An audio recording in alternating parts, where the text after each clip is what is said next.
Friends, welcome to Harshika mom channel. இன்றைக்கி நம்ம என்ன வீடியோ பார்த்தீங்கன்னா, உண்டியல் அன்பாக்சிங் தான் பார்க்க போகிறோம். என் பாப்பாவோடைய உண்டியல் இது. அவளுக்கு கொடுக்குற காசெல்லாம் வந்து சில்லற காசெல்லாம் அவங்க வந்து சேவிங்ஸ் பண்ணிகிட்டே வருவாங்க, உண்டியலில் போடுவாங்க. அவங்களுக்கு வந்து நோட்ஸ் வந்து தர மாட்டோம். நோட்ஸ் கொடுத்தா அவங்க வந்து உள்ளே போடும்போது கிழிஞ்சிரும்ன்ற பயத்துக்காக நாங்கள் நோட்ஸ் தர மாட்டோம்.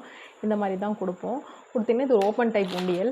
ஓப்பன் டைப் உண்டியல் பார்த்தீங்கன்னா வந்து போடுறதுக்கு அவங்களுக்கு ஈஸியாகவும் இருக்கும், அமௌண்ட்டு கம்மி. அடுத்த தடவை நம்ம யூட்டிலைஸ் பண்ணிக்கலான்னு அதுக்காக தான் இந்த மாதிரி உண்டியல் வாங்கியிருக்கிறோம். நீங்கள் வந்து இந்த மாதிரி உண்டியல் வாங்கினீங்கன்னா இந்த மாதிரி ஓப்பன் டைப் வாங்குங்க. ஏன்னா ஒன் டைம் இன்வெஸ்ட்மெண்ட் பண்ணும்போது நமக்கு வரும். இப்போ இந்த உண்டியலை வந்து அன்பாக்ஸ் பண்ணி பார்க்கலாம் எவ்வளோ அமௌண்ட் இருக்குதுன்னு சொல்லி.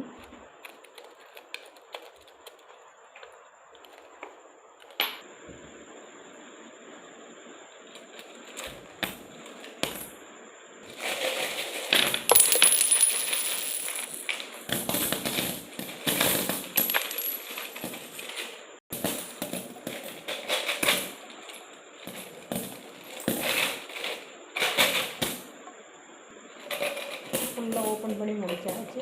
கவுண்ட் பண்ணிவிட்டு எவ்வளோ இருக்குன்னு நான் சொல்கிறேன்.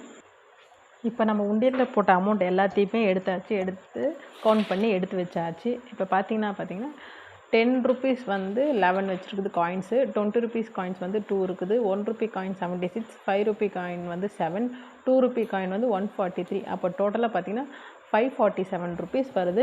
இந்த சின்ன உண்டியலில் சேர்த்து 547. இது எல்லாமே என் கிட்ஸோடைய சேர்த்தது தான். அவகிட்ட நான் கையில் காசு கொடுத்து கடைக்கு போயிட்டு வரும்போது கேட்பா, அப்போ அவகிட்ட கொடுப்பேன், அவள் தான் போடுவாள். நீங்கள் ஓப்பன் டைப் வாங்குறது எப்பவுமே பெஸ்ட்டு. அது மாதிரி ஓப்பன் டைப் தான் இதுவும். இது செகண்ட் வந்து இப்போ சேவிங் பண்ண ஆரம்பிச்சிட்டாங்க, இதுலேயும் போட ஸ்டார்ட் பண்ணிட்டாங்க. இந்த அமௌண்ட் இந்த மாதிரி குழந்தைங்களுக்குலாம் என்கரேஜ் பண்ணி நீங்கள் சேர்த்திங்கன்னா அமௌண்ட் வந்து சேரும். அவங்களுக்கும் வந்து அவங்க கேட்குற பொருள் எதனா வாங்கி தரலாம் இது மூலிமா. அதனால தான் இந்த உண்டியல் வந்து நம்ம எப்போவுமே சேவிங்ஸ் பண்ணுறோம். தேங்க்யூ ஃபார் வாட்சிங் ஃப்ரெண்ட்ஸ். பாய்.